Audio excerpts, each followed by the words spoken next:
We are headed south along the Thai Burma Railway to the first stop on our journey, Hellfire Pass.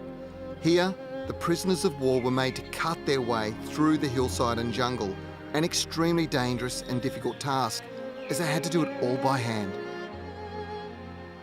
The name Hellfire Pass came because the soldiers, the POWs, were working phenomenal hours all through the day, breaking this down and moving it out. So at night it was lit by fires, and it was said that it was just like the fires of hell. Amongst the Australian and Allied POWs that were forced to cut the pass, there were many Burmese, Tamil, Javanese, Chinese and Malay people used as labourers, working under the poorest of conditions for just $1 a day.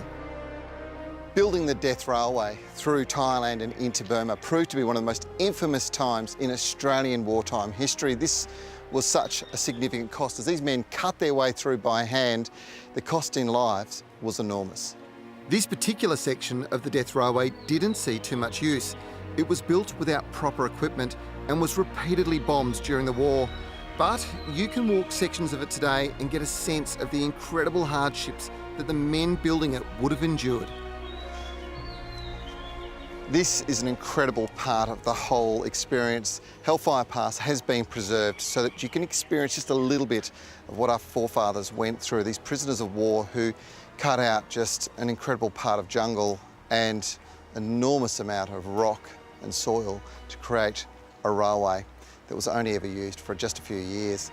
You know, the sacrifices these guys made for our freedom today is just amazing. This is an emotional experience, and one I would recommend that you make sure you take when you come to Thailand. Located just above the now preserved pass, the Hellfire Pass Museum houses many relics and reconstructions to illustrate how the railway was built.